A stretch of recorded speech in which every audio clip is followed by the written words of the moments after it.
interview. I was so nervous. I entered the room and the interviewer's first question was, "Tell me about yourself." In my nervousness, I said, "Hi, I'm doing MBBS."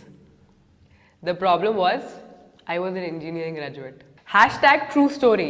I've given a lot of interviews after that, and I've taken a lot of interviews too. And all of them have taught me this, that you always need to be prepared to answer, "Tell me about yourself." Because the way you answer this question decides whether the interviewers will listen to you throughout the rest of the interview or will switch to their phones and pretend to listen to you. Call me crazy, but I don't want you to make the same mistakes that I did during my first interview.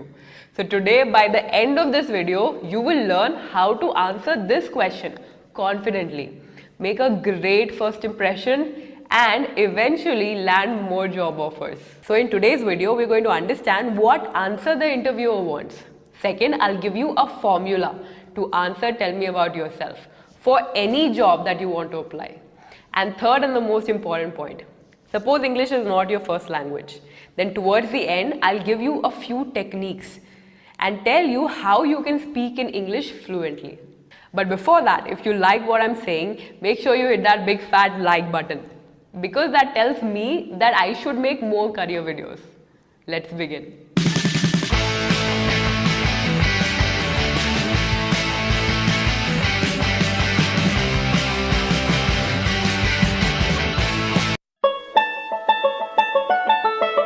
Tell me about yourself.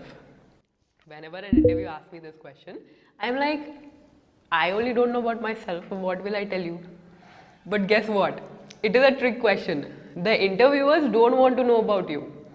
They only want to know two things. Number one, they want to know what is most important to you. So if you start by saying, "Hi, I'm Ravi. I really like watching cricket. Last night, I saw Kohli hit 10,000.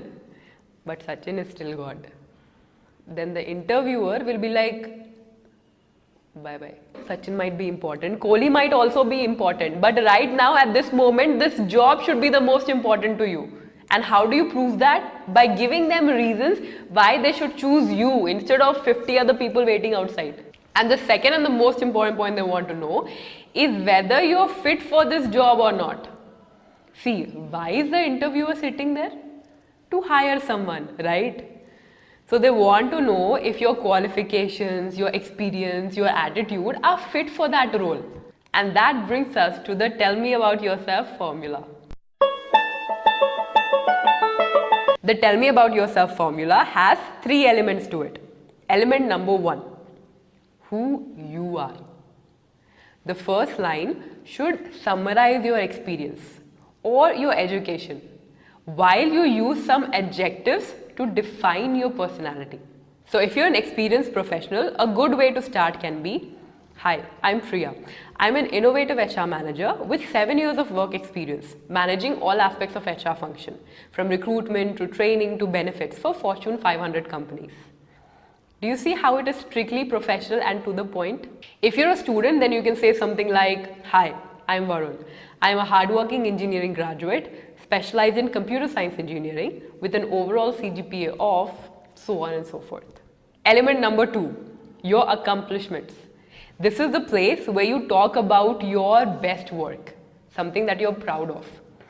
But avoid using superlatives like, "I am the best salesperson in this country."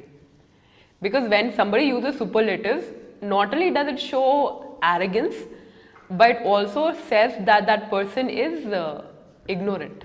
So your next line should be a list of your accomplishments combined with proof of performance. For example, "I have led the sales of my company for 3 years and had the opportunity to bring $3 million worth of new business during that time."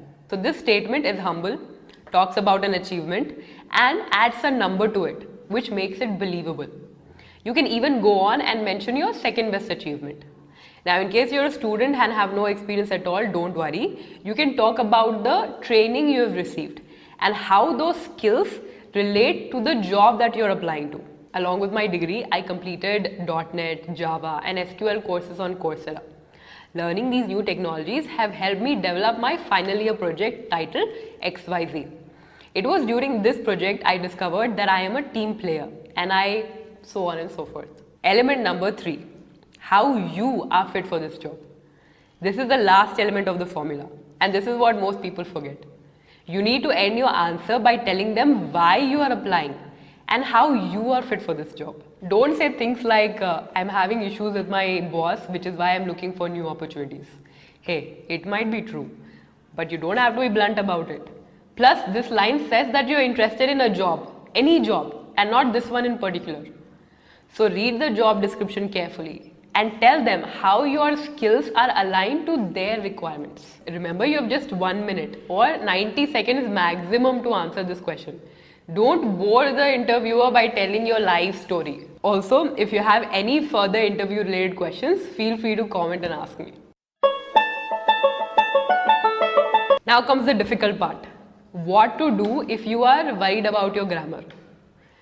See, more often than not, your interview is not going to be a grammar Nazi. So it's okay to make a few mistakes here and there. You can still get away with it, as long as you use the following techniques. Number 1, be confident and maintain good eye contact with your interviewer. See, I'm talking to you, right? Imagine if instead of looking at you, I start looking at that wall or the ceiling. Getting my point?